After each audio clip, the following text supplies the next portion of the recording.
الحمد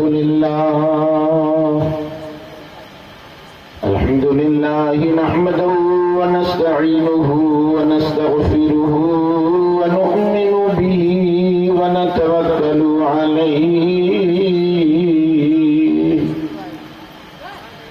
ونعوذ بالله من شرور أنفسنا ومن سيئات أعمالنا من يهده الله فلا مضل له ومن يضلل فلا هادي له ونشهد أن لا إله إلا الله وحده لا شريك له أما بعد فأعوذ بالله من الشيطان الرجيم بسم الله الرحمن الرحيم ولا تقولوا لمن يقتل في سبيل الله أموات بل أحياء ولكن لا تشعرون صدق الله العظيم وصدق رسوله النبي المكين الأمين الكريم ونحن على ذلك لمن الشاهدين والشاكرين والحمد لله رب العالمين. حضرات، آج کا یہ عظیم الشان بابرکت روح پرور مقدس پروگرام جس میں ہم اور آپ تمامی حضرات شریک سعادت ہیں، مبارکباد کے قابل ہیں کمیٹی کے وہ تمام بچے. مولا تعالیٰ کا یہ عظیم احسان ہے اس پرفتن دور میں وہ بچوں کو اللہ نے یہ سعادت بخشی کہ ذکر شہدائے کربلا کا اہتمام کیا، ذکر مظلومین کربلا، اسیران کربلا کا اہتمام کیا اور ان کی رہنمائی کر رہے ہیں ہمارے محترم مقصود بھائی دیہاتی مستری، ہمارے حاجی پردھان غزنی صاحب اور گاؤں کے تمام جیالے مسلمان. مولا تعالیٰ ان کی محنتوں کے لائق نہیں بلکہ اپنی شان کریمی اور شان عطا کے لائق اس کا بدلہ عطا فرمائے. مبارکباد کے قابل ہیں آپ حضرات. جس وقت لوگ اپنے بستر استراحت پہ آ جاتے ہیں، آپ اللہ اور اس کے رسول کی محبت میں، اہل بیت کی محبت میں، شہدائے کربلا کی محبت میں اس بزم نور میں حاضر ہیں. مولا تعالی ہماری آپ کی حاضری قبول فرمائے. درود پاک پڑھیں. اللہم صلی علی سیدنا مولانا محمد المعدل الجود والکرم وآلہ بارک وسلم. صلاۃ و سلام علیک یا رسول اللہ صلی اللہ تعالی علیہ وسلم. کیا بات رضا اس چمنستانی کرم کی، کیا بات رضا اس چمنستانی کرم کی، زہرا ہے کلی جس میں حسین اور حسن پھول. قتل حسین اصل میں مرگ یزید ہے، اسلام زندہ ہوتا ہے ہر کربلا کے بعد. لی خمسۃ اطفی بہا حد الوباء الحاطمہ، المصطفیٰ والمرتضیٰ وابناہما والفاطمہ. قرآن مقدس کی جس آیت کریمہ کو میں نے اپنی گفتگو کا عنوان بنایا، اللہ تعالیٰ اپنی سب سے عظیم کتاب قرآن میں ارشاد فرماتا ہے وَلَا تَقُولُوا لِمَنْ يُقْتَلُ فِي سَبِيلِ اللَّهِ أَمْوَاتٌ. اے لوگو جو اللہ کی راہ میں مارے جائیں انہیں مردہ نہ کہو. بل احیاء ولکن لا تشعرون، بلکہ وہ زندہ ہیں تمہیں ان کی زندگی کا شعور نہیں ہے. اللہ نے قرآن میں فرما دیا کہ وہ زندہ ہیں. اللہ کی جو راہ میں مارے جائیں انہیں مردہ نہ کہو. لیکن ایک جماعت ہے ایسی جو کہہ رہی اگر زندہ ہیں تو کفن خود کیوں نہیں پہن لیتے، اگر زندہ ہیں تو اپنی قبر میں خود کیوں نہیں لیٹ جاتے. تو بھئی یہ سوال اپنے رب سے کرو، لڑائی تم اپنے رب سے کرو. بھئی اللہ نے قرآن میں فرمایا ہے، اب تم اپنی عقلی گھوڑا ناقص عقل دوڑاؤ تو اللہ سے لڑائی کرتے رہو کہ مولا ہماری سمجھ میں نہیں آتا ہے. تو ایسے کہ تمہاری سمجھ میں نہ آئے تو اسے انکار نہیں کیا جاتا ہے. بھئی چمگادڑ اگر سورج کو نہ دیکھے تو کہہ دے سورج ہی نہیں ہے، یہ تو مہا جہالت ہے. بھئی سورج ہے لیکن اس کی آنکھ میں وہ طاقت و قدرت نہیں ہے کہ سورج کی روشنی کو دیکھ سکے. اللہ نے قرآن میں فرما دیا جو لوگ اللہ کی راہ میں مارے جائیں انہیں مردہ نہ کہو.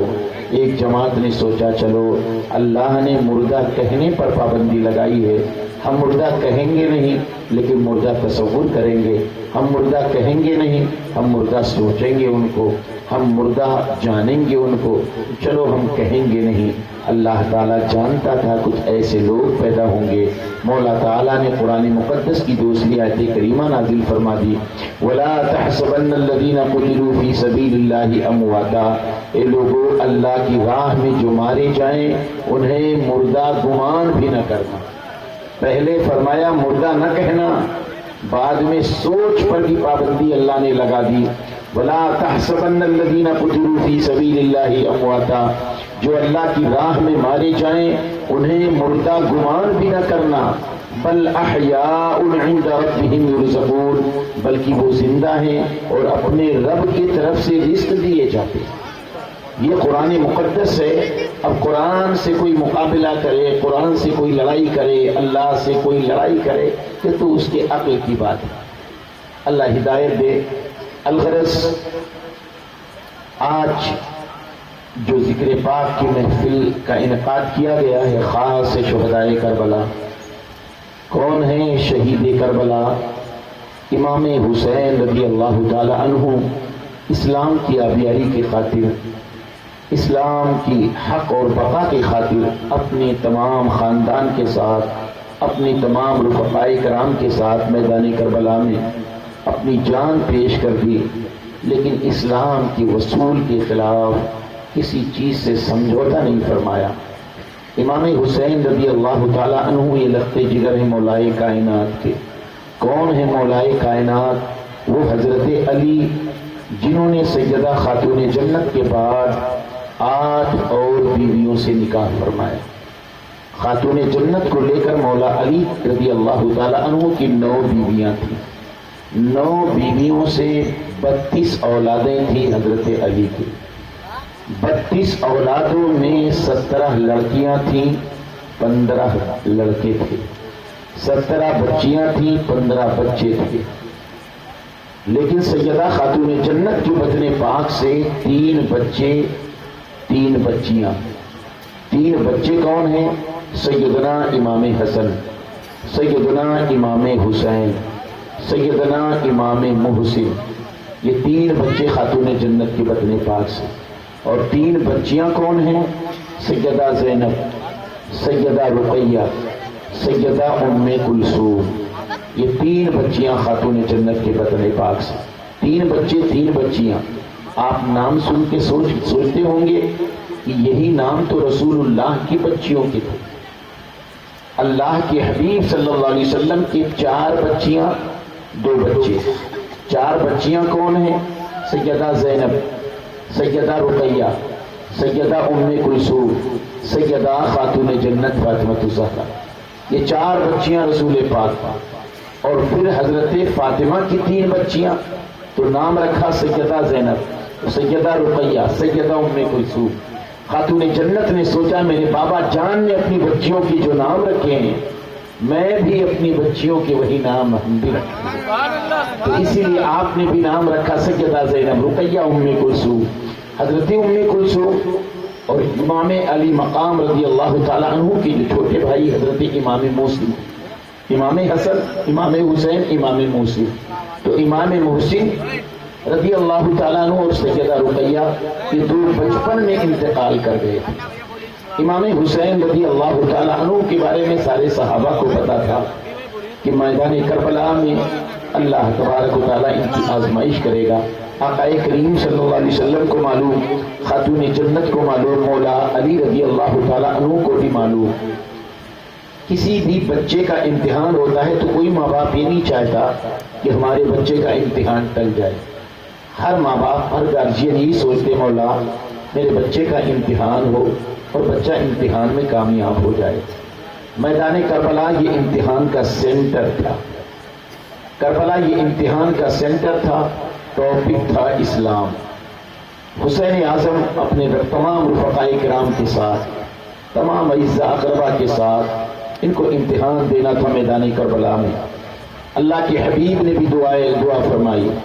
حضرت علی رضی اللہ تعالیٰ عنہ کامیابی کے لیے دعا فرماتے، حضرت سیدہ خاتون جنت کامیابی کے لیے دعا فرماتی، الغرض میدان کربلا میں امام حسین رضی اللہ تعالیٰ عنہ نے اسلام کی آبیاری کی خاطر اپنے تمام رفقائے کرام کی پیاری جانیں قربان کی، اسلام پر تاکہ آنچ نہ آنے پائے، صحیح اس کا صحیح خوبصورت چہرہ اسلام کا نانا جان کی امت تک پہنچ جائے، اس کے لیے اپنے تمام رفقائے کرام کی پیاری جان قربان کر دی۔ یعنی اسلام کے لیے جو جان مانگو تو جان دوں گا، جو مال مانگو تو مال دوں گا، مگر یہ مجھ سے نہ ہوگا ہرگز نبی کا جاہو جلال دوں گا۔ یہ حسین اعظم کا کردار میدان کربلا میں تھے۔ حسین اعظم نے اپنی جان عزیز بھی میدان کربلا میں قربان کر دیا، لیکن جب حسین شہید ہو گئے تو ظالموں نے یہ سوچا معاذ اللہ حسین اعظم کے جسم ناز پر گھوڑے دوڑائے جائیں۔ گھوڑے دوڑائے جانے لگے تو آپ کا جو گھوڑا تھا ذوالجناح، آپ کے گھوڑے کا نام تھا ذوالجناح، پر والا گھوڑا، یہ پر والا گھوڑا تھا۔ اس گھوڑے پر سواری میرے سرکار صلی اللہ علیہ وسلم نے کی ہے، اس گھوڑے پر سواری حضرت مولائے کائنات نے کی ہے۔ پھر امام حسین اس گھوڑے کی سواری، بڑا تیز رفتار گھوڑا، عربی النسل گھوڑا، رسول نے سواری کی ہے۔ گھوڑے کی زندگی اتنی نہیں ہوتی ہے، لیکن جس جانور پر میرے سرکار بیٹھ جائیں اس جانور کی جوانی بھی واپس لوٹا دی جاتی ہے، اور مولا تبارک و تعالیٰ اس کی عمر بھی بڑھا دیتا ہے۔ امام حسین کے پاس ذوالجناح ہے۔ ذوالجناح نے جب دیکھا آقا حسین شہید ہو گئے تو ذوالجناح چاروں طرف لاش حسین کے ارد گرد چکر لگا رہا تھا، کوئی جانور میرے آقا کی جسم ناز کو نہ روندے۔ ذوالجناح بڑی تیزی کے ساتھ چکر لگا رہا تھا۔ ابن سعد نے آواز دے دیا، اے کوفیو، اے فوجیو، حسین کا گھوڑا ہے، یہ عربی النسل گھوڑا ہے، اسے قابو میں کر لو، اسے میں یوز کروں گا، استعمال کروں گا۔ گھوڑا ذوالجناح امام علی مقام کا گھوڑا، پورے جسم ناز سے خون کے فوارے نکل رہے ہیں، پورے جسم ناز پر تیر کے تیر چبھے ہوئے ہیں۔ ذوالجناح کے قریب ایک پہلوان گیا، قابو کرنا چاہ رہا تھا حسین کے گھوڑے کو اپنا لے، لیکن ذوالجناح نے اس ظالم کو جہنم میں پہنچا دیا۔ دوسرا فوجی آگے بڑھا، ذوالجناح کو قابو میں کرنا ہے، ذوالجناح نے اس یزیدی کو بھی جہنم میں پہنچا دیا۔ تیسرا پہلوان آگے بڑھا، ذوالجناح نے تیسرے کو بھی جہنم میں پہنچا دیا۔ اس طرح سات بڑے پہلوانوں کو، یزیدیوں کو ذوالجناح نے جہنم میں پہنچا دیا۔ تبھی ابن سعد چلایا، ٹھہر جاؤ، کوئی قریب نہ جاؤ، ذوالجناح کو قابو کرنا آسان نہیں ہے، دیکھو ذوالجناح کہاں جا رہا ہے۔ تب ظالموں نے دیکھا ذوالجناح مقتل کی طرف سے وہاں سے چلا، اور جانے کے بعد خیمے سیدہ زینب کے باہر کھڑے ہو کر ذوالجناح چیخنے لگا، ذوالجناح آواز دینے لگا۔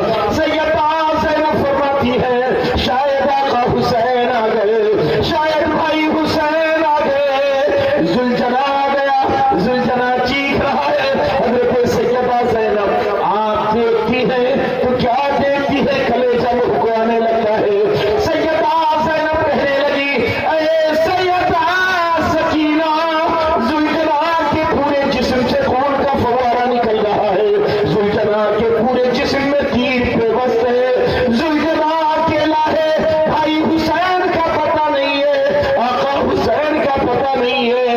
اے سکینہ آ تم خیمے میں رہنا، اے سکینہ میرے باپ کا خیال رکھنا، شہر بانوں کا خیال رکھنا، بیمار زینالعابدین کا خیال رکھنا۔ میں مقتل کی طرف جا رہی ہوں، حسین اعظم اپنے بھائی کی خبرگیری کے لیے جا رہی ہوں۔ اور سیدہ زینب تیار ہو گئی باہر جانے کے لیے۔ اب باہر جا رہی ہے تو اللہ کی قسم ایسے نہیں جائے۔ آج اگر اچانک ہمارے گھر کی عورتوں کو نکلنا پڑتا ہے، جیسے اگر محلے میں دو بچے لڑ گئے آپس میں، اور بچے لڑ جاتے تو آپ دیکھتے ہو اگر کوئی بچہ زیادتی کر دے تو ماں چاہے جس حالت میں ہو کر دیکھ لے، میرے بچے کو فلاں کا فلاں بچہ مار رہا ہے، ماں کے سر پہ دوپٹہ نہیں ہوتا، وہ تو کے روڈ پہ آ جاتی ہے، دوسرے بچے کے ہاتھ کو اینٹ کر دھکا دے دیتی ہے۔ اس کی ماں نے دیکھا میرے بچے کو فلانی عورت نے دھکا دے دیا، وہ عورت بھی بغیر دوپٹے کے روڈ پر آ گئی۔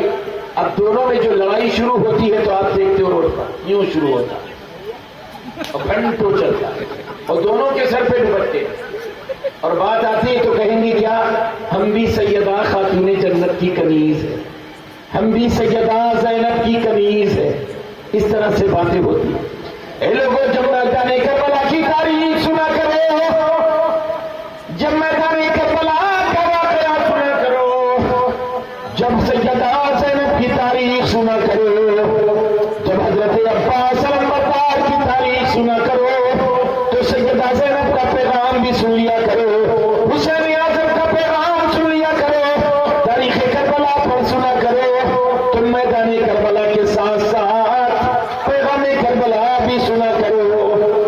یہ سیدہ زینب ہے، ایسے حالت میں بھی اللہ کی قسم پردہ نہیں چھوڑا، ایسے حالت میں تاج چادر تطہیر ہوتی ہے اور میدان کی طرف دوڑ پڑتی ہے، میدان کی طرف جاتی ہے، کیا دیکھتی ہے؟ ظالم یزید حسین اعظم کی لاش مبارک پر گھوڑے دوڑا رہے ہیں، حسین اعظم کی ہڈی ٹوٹ گئی تھی، سیدہ زینب بیٹھی اور ان کے چہرے پاک کو اپنے ران پر رکھ کر بارگاہ مصطفیٰ میں فریاد کرنے لگی، آقا کریم کی بارگاہ میں فریاد کری رہی تھی۔ اتنے میں سیدہ زینب بھی پیچھے سے سسکیوں کی آواز آ گئی، پیچھے سے رونے کی آواز آ رہی تھی۔ سیدہ زینب نے جب اڑ کر دیکھا تو سیدہ سکینہ رو رہی تھی، 7 سال کی کمر سکینہ ہے، رو رہی ہے، ارشاد فرماتی ہے اے سکینہ میں نے تجھے کہا تھا خیمے میں رہنا، میرے باپ کا خیال رکھنا، شہر والوں کا خیال رکھنا، بیمار زین العابدین کا خیال رکھنا، تو یہاں کیوں آ گئی؟ روتے روتے کہتی ہے پھوپھی جان سیدہ زینب، ظالم یزیدیوں نے ہمارے خیمے کو لوٹ لیا ہے، ہمارا سارا ساز و سامان لوٹ لیا ہے، ظالم یزیدیوں نے ہمارے خیمے میں آگ لگا دی ہے، چاروں طرف آگ کے شعلے اٹھ رہے ہیں۔ سیدہ زینب لاش مبارک سے بھاگتی ہے خیمے کی طرف کہ بیمار زین العابدین بھی ہوش پڑے ہیں خیمے میں، کہیں وہ تکلیف میں نہ مبتلا ہو جائے۔ سیدہ زینب دوڑتے ہوئے آتی ہیں، ایک صحابی رسول غالباً ان کا نام حضرت عمیر، وہ فرماتے ہیں میں نے دیکھا ایک عورت آگ کے شعلوں کے اندر جا رہی پھر باہر آ رہی ہے، اندر جا رہی باہر آ رہی ہے، پھر تھوڑی دیر کے بعد میں نے دیکھا وہ خاتون ایک لاش کو کندھے پر رکھ کر اور اپنی پیٹھ پر لاد کر باہر لے کر آئی۔ پھر دیکھا، میں نے پوچھا بی بی یہ کون ہے؟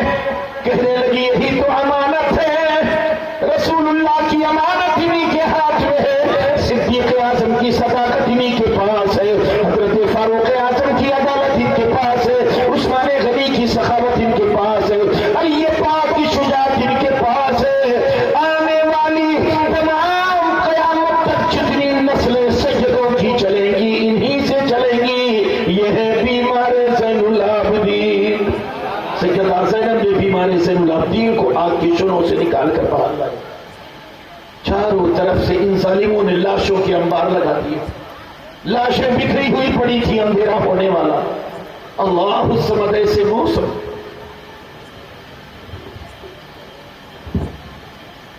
چاروں طرف سے اندھیرا چھا رہا تھا۔ سیدہ زینب رضی اللہ تعالیٰ عنہ تشریف فرما ہے، تھوڑی دیر کے بعد ایک سایہ نمودار ہوتا ہے، حضرت سیدہ زینب ارشاد فرماتی ہے کون ہو تم لوگ، اب کیا کرنے آ رہے ہو؟ سارا مال متا تو تم لوگوں نے لوٹ لیا ہے، خیمے کو لوٹ لیا، ہمارے پاس کچھ نہیں، واپس چلے جاؤ۔ بڑی جلال میں ارشاد فرمایا، ایک آواز عورت کی آئی، میں کوئی لٹیرا نہیں، میں حر کی بیوی ہوں، میں حر کی شریک حیات ہوں، میں پانی لے کر کے آئی ہوں۔ آپ کی آنکھوں میں آنسو چھلک پڑے، ارشاد فرماتی ہے اے حر کی شریک حیات، چمنستان رسول جب سوکھ گیا تو پانی لے کر آئی ہو، چمنستان فاطمی کے پھول جب مرجھا گئے تو پانی لے کر کے آئی ہو، چاہو ہمیں پانی کی ضرورت نہیں ہے۔ کہنے لگی تمہیں تمہارے نانا جان کا واسطہ، رسول پاک نظر قبول فرماتے تھے، یہ نظر ہے قبول کر لیجئے۔ سیدہ زینب نے پانی کا پیالہ لیا، آواز لگایا سیدہ سکینہ کہاں ہو؟ ان کی شریک حیات کہتی بی بی سیدہ زینب پانی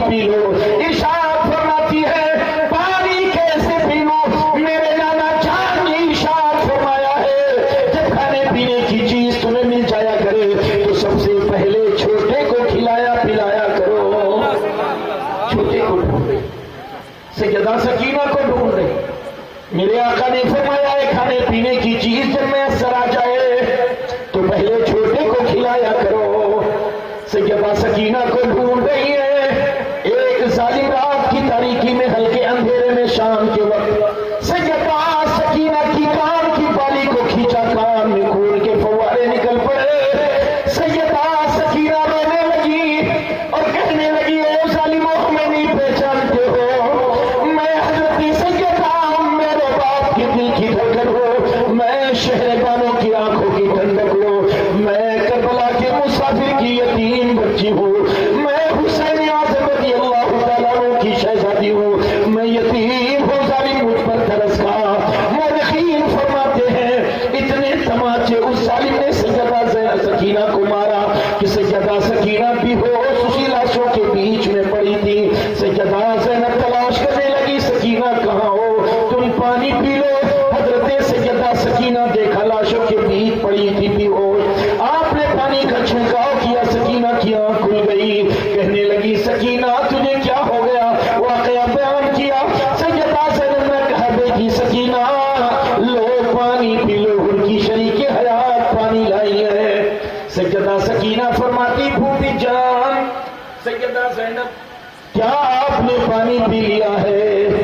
آئے ہائے, ایسے وقت میں بھی بڑے کا لحاظ کیا جا رہا. آپ نے پانی پی لیا ہے. اور آج اگر کوئی چیز ہو کھانے پینے کی چیز تو ہم لوگ تو یہی سوچتے یار ہم کھا لیں, اپنا پیٹ بھرتا بھاڑ میں جائے جنتا. آج ہماری یہ سوچ ہوتی ہے ارے ہم کھائیں ہم لے لیں بکیا کوئی پائے نہ پائے. لیکن میدان کربلا سے پیغام کربلا سنا. اللہ کی قسم سیدہ سکینہ کہتی سیدہ پھوپھی جان زینب کیا آپ نے پانی پی لیا ہے؟ فرمانے لگی بی بی سیدہ سکینہ تمہارے نانا جان نے فرمایا ہے جب کھانے پینے کی کوئی چیز مل جایا کرے تو پہلے اس چھوٹے کو دیا کرو. سکینہ پہلے تم پانی پی لو. یہ سنتے ہی سکینہ پانی لے کر بھاگنے لگی. سیدہ زینب فرماتی سکینہ تو کہاں جا رہی ہے؟ عرض کرتی سیدہ پھوپھی جان زینب آپ نے فرمایا کہ نانا جان نے فرمایا ہے کہ جب کھانے پینے کی چیز مل جایا کرے تو چھوٹے سے شروعات کیا کرو. میں اپنے بھائی علی اصغر کو جا رہی ہوں پانی پلانے. ان کی قبر پاک بنی تھی, خیمے کے پیچھے قبر بنی تھی. سیدہ سکینہ پانی لے کر قبر پہ پہنچتی جا رہی. سیدہ زینب کی آنکھوں سے آنسو تیرنے لگے. میدان کربلا میں یہ ظالم رات تک بہت رات ہو گئی جب تک وہاں تھے. دوسرے دن یہ ظالم گورنر ہاؤس آ گئے کوفہ ابن زیاد کے پاس. ایک دن وہاں ٹھہرے, 12 کو چلنے لگی وہاں سے. اور یہ طے ہوا کہ یہ لوگوں جتنے کٹے ہوئے سر ہیں سارے سروں کو نیزے پہ لے لیے جائیں, سروں کی تقسیم کر دی جائے. اے فلاں اتنا سر لے کر تو چلے گا, اے فلاں اتنا سر لے کر تو چلے گا, اے فلاں اتنا سر لے کر تو چلے گا, اے خولی تو حسین اعظم کا سر لے کر چلے گا, اور اے یزیدیوں اے فوجیوں سنو معاذ اللہ حسین کا سر سب سے بڑے نیزے پہ لینا تاکہ دنیا جانے یہ سب سے بڑے باغی کا سر ہے. ان ظالموں نے حسین اعظم کا سر پاک بہت بڑے نیزے پہ رکھا اور لے کر چلنے لگے. قافلہ جب آگے بڑھا تو اس میں کوئی معمولی لوگ نہ تھے, بڑے بڑے عالم تھے, بڑے بڑے فاضل, بڑے بڑے مفتی, بڑے بڑے محدث, بڑے بڑے حافظ, بڑے بڑے قاری, بڑے بڑے مولوی. معمولی لوگ نہیں تھے, بہت بڑے بڑے حضرت اس میں تھے. صافہ باندھے ہیں, کوئی داڑھی سجی ہوئی ہے, اسلامی لباس میں ملبوس, سب چل رہے. راستے میں ایک پادری راہب رہا کرتا. اس پادری راہب نے گھوڑوں کے ٹاپ کی آواز سنی, گھوڑوں کے ہنہنانے کی آواز آ رہی ہے, بہت بڑی کوئی فوج آ رہی ہے. وہ بالے خانے پر چڑھ گیا, چھت کے اوپر چڑھ گیا. وہاں سے جب دیکھا تو بہت بڑی فوج, سر پہ امامہ ہے, چہرے پر داڑھی ہے, اسلامی لباس ہے. راہب سمجھ گیا آنے والا قافلہ مسلمانوں کا ہے. قافلے کے لوگ لوگ مسلمان لگتے ہیں، لیکن جب قافلہ قریب آیا تو دیکھا ان کے نیزوں پہ سر لگے ہوئے ہیں۔ جب یہ دیکھا لیکن فوراً نتیجہ نکال لیا، چہرے سے مسلمان لگتے ہیں لیکن کرتوت مسلمان کے نہیں ہے، داڑھی سے مسلمان لگتے ہیں کیریکٹر مسلمان کا نہیں ہے، امامے سے مسلمان لگتے ہیں کردار مسلمان کے نہیں ہے، لباس سے مسلمان لگتے ہیں لیکن کیریکٹر و کردار مسلمان نہیں ہے۔ حیرت سے دیکھتا رہا۔ وہ قافلہ جب قریب آیا تمام نیزے والے لوگ اپنے سروں کو اوپر لیے ہوئے چل رہے۔ راہب نے دیکھا جو سب سے بڑا نیزہ ہے، فطرت ہوتی کوئی چیز اگر چیزوں میں بڑی ہو تو نگاہ اسی پر زیادہ پڑتی۔ راہب نے بڑے نیزے پر دیکھا تو آواز دے دیا، اے نیزے بردارو ٹھہر جاؤ۔ نیزے بردار ٹھہر گئے۔ کہے نیزے بردار یہ بتاؤ یہ بڑے والے جو نیزے پر سر ہے یہ سر کس کا ہے؟ کوفی کو کہنے لگے بھیا آپ چائے نہ لانا، جلدی دے دو، اب دوبارہ چائے نہ لانا مجمع کے لیے، حضرت لوگوں کے لیے لانا مجمع میں نہ سب لوگ آپ ہی کو دیتے ہیں، جائیے اب چائے لے کے جائیے۔ درود پاک ہے اللہم صلی علی مولانا محمد المعطی الجود والکرم وعلی آلہ وسلم صلاۃ و سلام علیک یا رسول اللہ صلی اللہ تعالی علیہ وسلم۔ پوچھنے لگا اے لوگوں یہ بڑے نیزے پر جو سر ہے یہ سر کس کا ہے؟ تو کیوں پوچھ رہا ہے؟ راہب نے کہا میری نگاہ تو دیکھ رہی ہے، وہ تم لوگ دیکھ رہے ہو کہ نہیں؟ کہا او راہب تو کیا دیکھ رہا ہے؟ راہب کہنے لگا اے لوگوں میں دیکھ رہا ہوں یہ سر تن سے جدا ہے، یہ سر جسم سے الگ ہے، اس کے باوجود ان کے ہونٹ ہل رہے ہیں، ان کی زبان ہل رہی ہے۔ جب یزیدی فوج کے لوگوں نے دیکھا تو کہا واقعی ان کی زبان ہل رہی ہے، نیزہ نیچے کرو یہ کیا کہہ رہے ہیں؟ جب نیزہ نیچے کیا گیا اور کہا گیا یزیدی فوجو جاؤ کان لگا کر سنو کیا کہہ رہے ہیں، کان لگا کر جب سنے تو یزیدی فوج میں سے چند کہنے لگے اللہ کی قسم حسین قرآن کی تلاوت کر رہے ہیں، سر جسم سے جدا ہے قرآن کی تلاوت ہو رہی ہے، سر جسم سے الگ ہے قرآن کی تلاوت ہو رہی ہے، شہید ہو چکے ہیں قرآن کی تلاوت کر رہے ہیں، دنیا سے روح پرواز ہو چکی ہے، روح پرواز ہو چکی ہے، قرآن کی تلاوت ہو رہی ہے۔ اللہ کی قسم حسین قرآن سے کتنی محبت کرتے کہ سرزن سے جدا ہونے کے بعد قرآن کی تلاوت نہیں چھوڑ رہے ہیں۔ آج ہم بھی یا حسین کا نعرہ لگاتے ہیں، کتنے لوگ قرآن پڑھتے ہیں، بات آتی ہے تو یا حسین یا حسین یا حسین، لیکن کیا قرآن کی تلاوت ہم بھی کرتے ہیں؟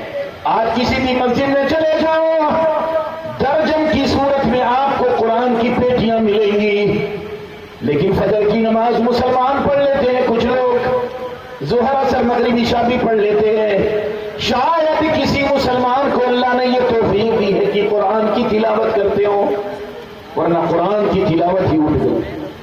آج کے 30-40 سال پہلے آپ چلے جاؤ اور 30-40 سال پیچھے آپ سوچ لو، جب بھی مسلمان نماز پڑھنے کے لیے فجر کی آتا تھا، اگر 40 لوگ مسجد میں ہیں تو 35 سے 38 مسلمان تک قرآن کی تلاوت کر کے تب باہر نکلتے، کسی کو اگر بہت ضرورت پڑتی تو باہر نکلتا، ورنہ بغیر قرآن پڑھے وہ باہر نہیں نکلتے۔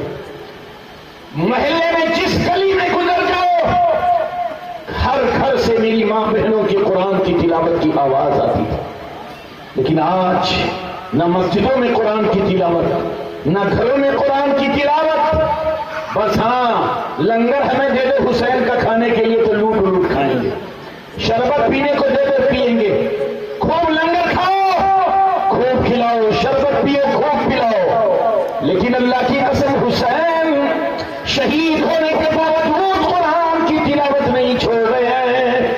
حسین کا پیغام جو دلوں میں جگہ دے، حسین پیغام دے رہے ہیں لوگوں، کسی بھی حالت میں رہا کرو اللہ کے قرآن کو سینے سے لگایا کرو، قرآن کی تلاوت کیا کرو۔ قرآن کی تلاوت اللہ کی قسم گھروں میں برکت آتی ہے، قرآن کی تلاوت سے شیاطین گھروں سے نکل جاتے ہیں، قرآن کی تلاوت سے ہزاروں بیماریاں دفع رفع ہو جاتی ہیں۔ قرآن آپ کیا کرتے ہیں سوچتے ہیں؟ ایک بچہ اللہ نہ کرے کبھی بیمار ہوتا ہے، کسی ڈاکٹر کی دوا کام نہیں کرتی، تو آپ کہتے ہو چلے جاؤ دوا کے ساتھ ساتھ دعا کرا لو۔ پہنچ گئے ہمارے گنڈو میاں صاحب کے پاس، اے حضور سید خلیق اشرف صاحب قبلہ پیر طریقت نگاہ کرم کر دو، اور ان کے ہاں تو اتنی بھیڑ لگتی۔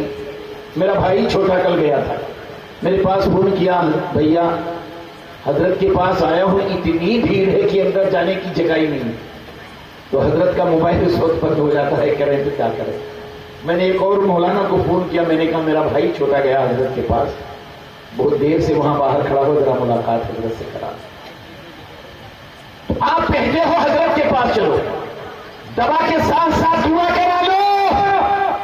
حضرت نے پانی پر دم کر دیا، آپ نے پانی پلایا، آپ کا مریض ٹھیک ہو گیا۔ اگر میں آپ سے پوچھوں کہ حضرت نے کون سا جادو کر دیا، آپ کہیں گے حضرت نے کوئی جادو نہیں کیا، قرآن کی چند آیت پڑھ کر پھونک چھوڑ دی ہے، قرآن کی چند آیت پڑھ کر پھونک دیا، وہ پانی جب آپ نے پلا دیا تو مریض ٹھیک ہو گیا، مرض بھاگ گیا، مریض ٹھیک ہو گیا۔ جس پانی پر قرآن کی تلاوت کر دی جائے وہ پانی پلا دو تو بیماری بھاگ جاتی ہے، تو جس گھر میں روز قرآن پڑھا جائے گا اس گھر میں بیماری کہاں سے آئے گی؟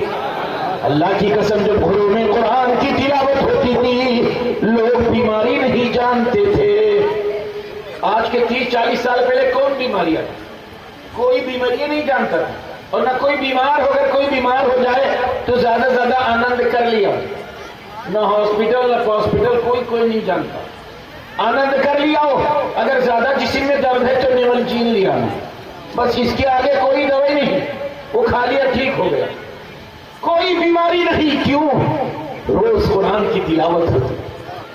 آج قرآن کی تلاوت گھروں سے اٹھ گئی، شادیوں میں قرآن مل دیا جاتا ہے، لیکن آج کل شادیاں بھی فرمائشی ہوتی ہیں، شادیوں میں قرآن دیا جاتا ہے، دولہا دوستوں کو فون کرتا ہے، میرے دوست میری دلہن آ رہی ہے، میرا جہیز کا سامان آ گیا، میرا بیڈ روم اچھے سے سجانا، آنکھ کھلے تو ٹی وی پر پڑے، ریموٹ پہلو میں رکھنا، گانے کی کیسٹیں پہلو میں رکھنا، اسے سجا دینا۔ سارے دوست اس کا بیڈ روم سجاتے ہیں، اخیر میں کہتے ہیں یہ کیا ہے جو مخمل میں لپٹا ہوا ہے؟ بتایا جاتا ہے یہ خدا پاک کی کتاب، یہ قرآن مقدس ہے۔ بعض جاہل تو یہ کہہ دیتے ہیں قرآن کا یہاں کیا کام، لے جاؤ مسجد میں رکھیاؤ، اور بعض کہتے ہیں باپ نے ٹال بنایا ہے، ایک سیڑھی لیا ٹال پہ چڑھ جاؤ، قرآن اٹھا کر ٹال پہ رکھ دو، جب کبھی قسم کھانے کی ضرورت پڑے گی تب اتارا جائے گا۔ جب قرآن کو ہم نے اپنے گھروں سے دور کر دیا، کون ایسی بیماری ہے جو آج ہمارے گھروں میں نہیں ہے؟ تم چاہتے ہو خدا کی قسم ہمارے بچے صحت و عافیت کے ساتھ رہیں، قرآن کی تلاوت کرو۔ آج میں آپ کو بچپن میں لے کر چلتا ہوں، مجھے یاد ہے اللہ کی قسم کتنی لو چلتی تھی پہلے، کتنا کھانا پانی میسر ہوتا، سال میں ایک جوڑا کپڑا ملتا تھا، ایک جوڑا کپڑا، وہی کپڑا عید میں پہننا ہے، وہی کپڑا بقرعید میں پہننا ہے، وہی کپڑا محرم میں پہننا ہے، سفئی میں پہننا ہے، ربیع الاول شریف میں پہننا ہے، 11ویں شریف میں پہننا ہے، شب برات میں پہننا ہے، پھر ایک سال کے بعد عید ہی میں کپڑا ملے گا۔ مائیں کیا کرتی تھی؟ عید کی نماز بچہ پڑھ کر آ گیا، کپڑے اتار دی، چڈی بنیان دے دی، جا نہ پہنو، بقرعید میں کا پہن رکھ دی، چڈی بنیان میں ہے وہ، اور چڈی بھی ماشاءاللہ۔ تو جا رہا ہے آم توڑنے، تو آپ دیکھتے ہوں گے لو چل رہی، اور آم توڑ کے جو کچویا ہے تو چڈی یہاں آ گئی، آدھا زیادہ ننگا ہے وہ، لو چل رہی ہے، ننگا ہے وہ۔ اللہ کی قسم اسی بچوں کو آپ نے ٹھنڈیوں میں دیکھا ہوگا، معمولی سی چڈی ہے، بنیان ہے، کوئی چیز نہیں ہے، گرم کپڑے کہاں پائیں؟ اب وہ گولی کھیل رہا تو مار رہا ہے، ادھر چلی جا رہی ادھر، کیونکہ ہاتھ اتنا ٹھٹرا ہے اس کا، نشانے نہیں لگ رہا، گڑ کہاں پڑا، ادھر مار رہا ہے ادھر جا رہی ہے، اتنی ٹھنڈک ہے، لیکن چڈی میں ہے، بنیان میں ہے، نہ بچے کو ٹھنڈی لگ رہی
بچے کا کھانا کیا ہے؟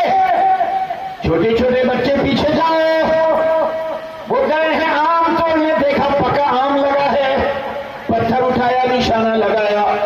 پکے آم کو اگر آپ پتھر سے مارو گے خیریت کتنی رہتی ہے؟ وہی پکا ہوا آم جب زمین پہ گرا تو آدھے آم میں مٹی لگ گئی، چپک جاتا زمین سے۔ وہ آم اٹھایا، پھو پھو کیا اور کھا لیا، آدھا دھول آدھی مٹی اور آم کھا گیا۔ گیا جامن فریب توڑنے، وہ بھی زمین پہ گرا تو پچک گیا، آدھے میں مٹی لگی، وہ بھی پھو پھو کے کھا لیا، کچھ نہیں۔ نہ جانے کتنی مٹی، نہ جانے کتنے گرد و غبار اس کے ساتھ کھا جاتا ہے۔ اللہ کی قسم اس کے باوجود بچے بیمار نہیں ہوتے۔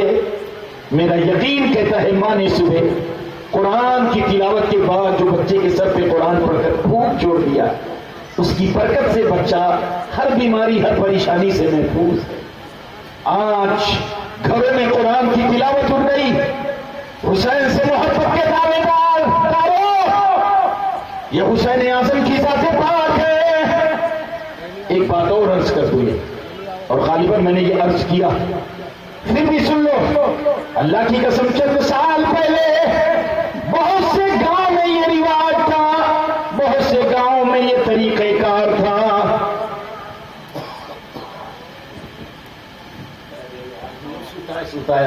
نعرہ تکبیر، نعرہ رسالت، مسلک اعلی حضرت، مسلک اعلی حضرت، ذکر امام حسین، جشن شہید اعظم حضرت علامہ مولانا مظفر حسین صاحب قبلہ، حضرت علامہ مولانا مظفر حسین صاحب قبلہ، نعرہ تکبیر، نعرہ رسالت۔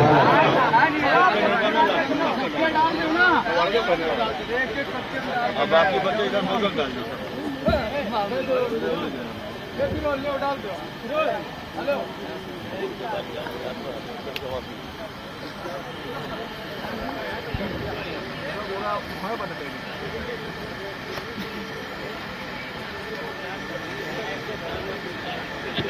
ارے تھوڑا اتار لو بھیا۔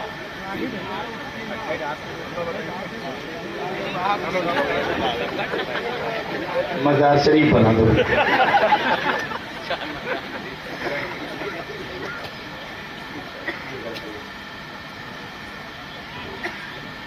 بڑی توجہ سے تھوڑی دیر شہدائے کربلا سنتے رہتے، میں وہ بھی ہٹ کے نہیں بیان کروں گا، میں وہی چلوں گا، لیکن تھوڑی دیر کچھ اصلاحی پہلو بھی ضروری ہے۔ آج ہمارے حالات بہت بدتر ہو رہے ہیں، حکومت کی طرف سے کتنی دشواری آ رہی ہے، ظالموں کی طرف سے کتنے مظالم اٹھائے جا رہے ہیں، اس کے باوجود ہم صرف حسین کا لنگر کھائیں، سبیل پئیں، اور اس کے علاوہ میدان کربلا سے کوئی سبق نہ لے، واقعات کربلا سے ہم کوئی سبق نہ لے، خدا کی قسم ہم بہت پیچھے جا رہے ہیں۔ تو میں عرض کر رہا تھا، آج کے چند سال پہلے بہت سے گاؤں میں یہ رواج، جب بھی کوئی دلہن کی ڈولی آتی تو ڈائریکٹ کہاں لوگ ڈولی گھر میں نہیں لاتے، بلکہ گاؤں کے باہر ڈولی روک دیتے اور اطلاع بھجواتے دلہن کی ڈولی آ گئی۔ فوراً آواز دی تھی بوڑھی ماں، اے کہاں رو، ٹھہر جاؤ، ابھی ڈولی دلہن کی لے کر گھر میں نہ آنا۔ بوڑھی ماں جلدی جلدی وضو کرتی، وضو کرنے کے بعد قرآن مقدس اٹھاتی، قرآن اٹھا کر سینے سے لگاتی اور ڈولی کی طرف دوڑ جاتی اور ڈولی کا پردہ ہٹاتی اور کہتی، او نبی نبینی دلہن، پہلی مرتبہ تو سسرال آئی ہے، لے پہلے خدائے پاک کی کتاب یعنی قرآن دیکھ لے۔ وہ دلہن کو قرآن الٹتی پلٹتی، ایک ایک ورق، دو دو چار چار دس دس ورق الٹ الٹ کر قرآن دکھاتی۔ جب بوڑھی ماں قرآن دکھا دیتی تب کہاں سے کہتی، اب ڈولی لے کر گھر کے گھر پہ چلو۔ اب ڈولی لے کر دلہن کا گھر لا رہے ہیں۔ اب اس بوڑھی ماں سے پوچھو، بوڑھی ماں ایسا کیوں کر رہی تھی تم؟ تو بوڑھی ماں جواب دیتی ہے، اے نبی نبیلی دلہن، پہلی مرتبہ تو سسرال آئی ہے، تیری پہلی نگاہ سسرال کی عالیشان بلڈنگ نہ دیکھے، تیری پہلی نگاہ سسرال کا عالیشان محل نہ دیکھے، تیری پہلی نگاہ سسرال کا عالیشان بیڈ روم نہ دیکھے، سسرال میں تیری پہلی نگاہ اگر کچھ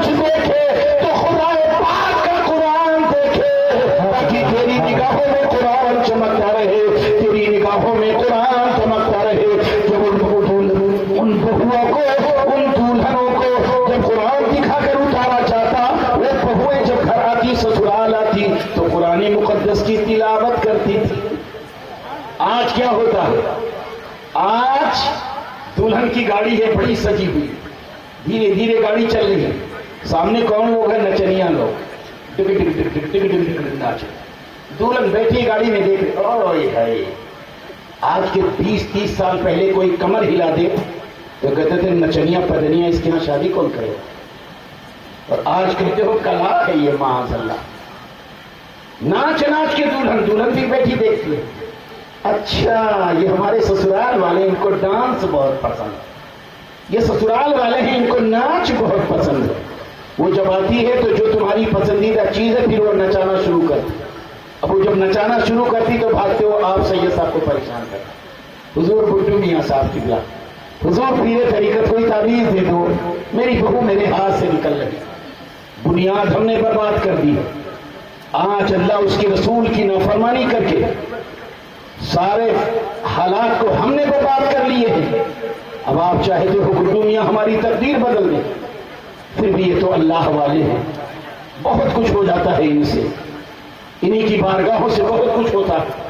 لیکن حضرات حالات کو بدلو، کوشش کرو. آج شادیوں میں ناچ ڈانس گانے، ایسے فحش بہت گندے گندے گانے، ایسے ایسے ناچ ناچتی ہماری بچیاں، ہمارے گھروں کی عورتیں. اللہ کی پناہ کی شیطان شرما جائے. اور بات آتی ہے تو کہتے ہم حسینی ہیں، تم حسینی ہو. اللہ کی قسم یہ حسینی، یہ کردار حسینیوں کا رہا ہے. میدان کربلا کی پوری تاریخ پڑھ لو، کسی خیمے حسین میں کوئی ایسا نہیں جس کی کبھی نماز چھوٹی ہو. آج مسلسل ہماری مسجدیں ویران ہو رہی ہیں، نعرہ لگاتے ہوئے ہم حسینی ہیں. آج ہماری پیشانی سجدے سے سونی پڑی ہے، نعرہ ہم لگاتے ہیں حسینی ہے. حضرات تمہیں عرض کر رہا تھا، حسین پاک قرآن کی تلاوت کر رہے. اس راہب نے کہا یہ کس کا سر ہے بتا دو. لوگوں نے کہا یہ حسین کا سر ہے. کہا یہ حسین تو نام تو بڑا مشہور ہے، سنا ہوا لگتا ہے. حسین کون ہے؟ کہا ہمارے رسول کے نواسے ہیں. آپ پادری لیکن ان مسلمانوں پر تھوکنے لگا. کہا لعنت ہے ظالموں تم پر، تم نے اپنے نبی کے نواسے کو شہید کر دیا. لعنت ہے ابن زیاد پر، لعنت ہے یزید پر، ابن سعد تجھ پر بھی لعنت ہو. کہنے لگا تو لعنت بیچا، اتنی ہمت تمہاری؟ کہا میری ہمت ہو ظالموں، ان کی حقانیت کو نہیں دیکھتے ہو. سر تن سے جدا ہے، قرآن کی تلاوت کر رہے ہیں، سر جسم سے الگ ہے، قرآن کی تلاوت کر رہے ہیں. اے یزیدیوں گواہ ہو جاؤ، میں ان کے نعرہ جان کا کلمہ پڑھ کر ان کی غلامی میں آ رہا ہوں. کہا تو غلامی میں آ جا، ٹھیک ہے لیکن تیری گردن ماری جائے گی. تو نے یزید پر اور ابن زیاد پر لعنت بیچی ہے. تلوار لے کر نیچے کودا، قتال ہم پر واجب ہے، تم سے لڑنا ہمارے لیے ضروری ہے. او ظالموں آ جائے. بہت بڑی تعداد یزیدی فوجوں کی تھی، 7 یزیدیوں کو جہنم میں پہنچا کر اپنی پیاری جان حسین اعظم کی محبت میں قربان کر دیا. یہ قافلہ آگے بڑھا، بس آخری 1-2 بات اور سنو. قافلہ آگے بڑھا تو راہب، وہاں بھی ایک پادری تھا، وہاں بھی یہی حالت ہوئی. اس پادری نے بھی حسین اعظم کی محبت میں اللہ نے اسے ایمان کی دولت سے سرفراز فرما دیا. قافلہ آگے بڑھا. جب قافلہ آگے بڑھا تو عرب کے لوگ جو چلتے تھے صبح شام سفر کرتے تھے. جب تیز دھوپ ہو جاتی تو سفر بند کر دیتے، رات کی تاریکی آتی سفر بند کر دیتے. صبح شام یہ لوگ سفر کرتے. دوپہر کا وقت ماں بڑی تیز چل رہی تھی، آواز دی گئی فوج میں پانی ختم ہو رہا ہے، آگے کا سفر بڑا لمبا ہے، کوئی آبادی نہیں ملے گی. آس پاس میں کچھ گاؤں نظر آتے ہیں، فوج کو روک دیا جائے تاکہ پانی کا انتظام کر لیا جائے. تو فوج آگے بڑھے. الغرض دھوپ کی بڑی شدت، لو چل رہی تھی، میدان آگ کی طرح گرم تھا، آسمان آگ اگل رہا تھا، زمین تپ رہی تھی. ایسے ماحول میں ظالموں نے پڑاؤ ڈال دیا. چاروں طرف یزیدی فوج نے اپنے اپنے کیمپ لگا لیے، لیکن اہل بیت اطہار رسول اللہ کی گھرانے والیوں کے لیے ان ظالموں نے میدان میں گرم ریت پر انہیں اتار دیا. کئی دن سے بھوک اور پیاس کی شدت کر پا رہی ہے. سیدہ سکینہ کی آنکھیں پترا گئی ہے، ان میرے باپ کو حلق سوکھ کر کاٹا ہو گیا. شہر بانوں کی آنکھوں میں آنکھیں پترا گئی ہے. بیمار زین العابدین کئی دنوں سے بستر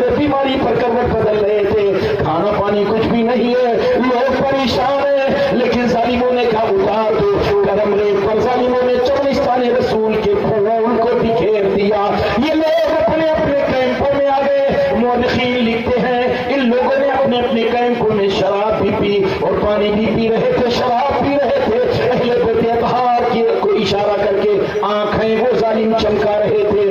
الغرض حضرت سیدہ سکینہ ام رباب شیر بانو چمنستان رسول کے پھولوں کو ظالموں نے کھلے میدان میں چھوڑ دیا.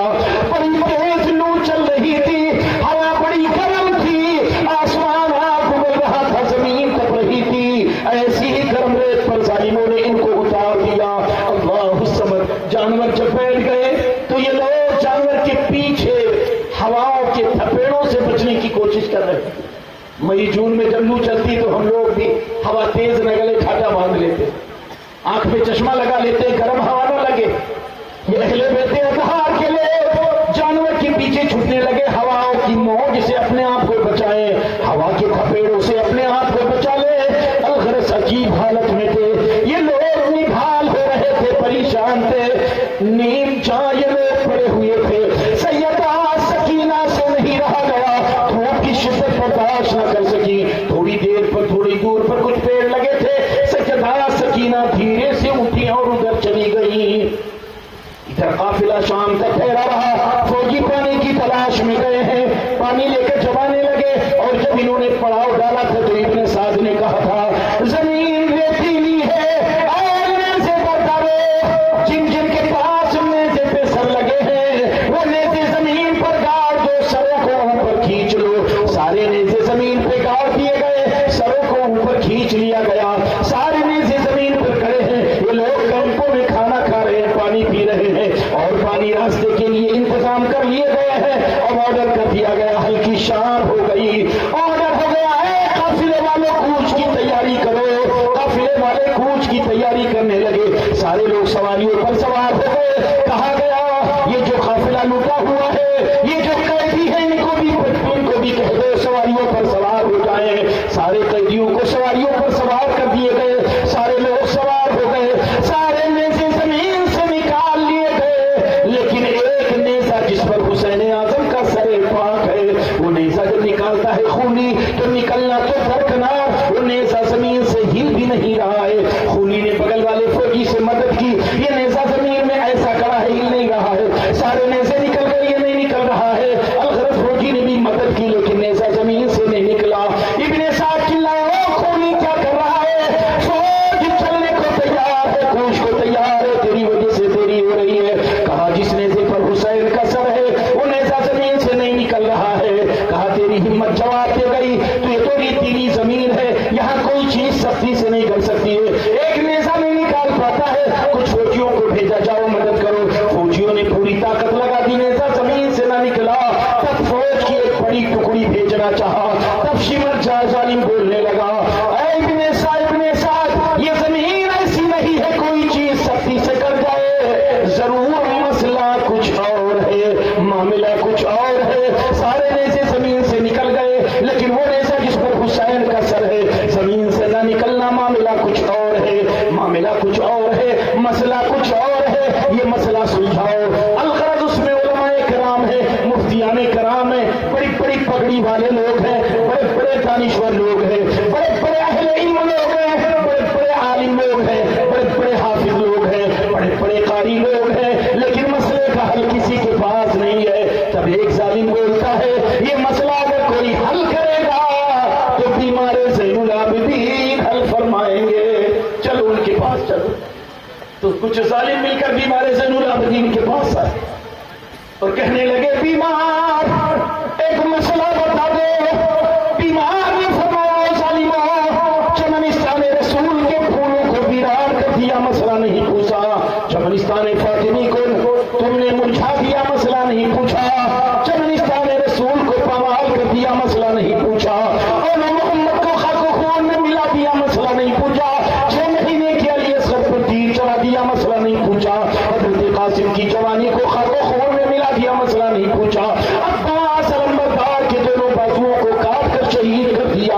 وہ ظالموں تم نے مسئلہ نہیں پوچھا, آج تم مسئلہ پوچھنے آئے ہو. اچھا پوچھو کون سا مسئلہ. ظالم کہنے لگے ابن زیاد, جتنے نیزے زمین پر گئے تھے سارے نیزے زمین سے نکل گئے, لیکن وہ نیزہ جس میں حسین کا سر ہے زمین سے نکلنا تو درکنار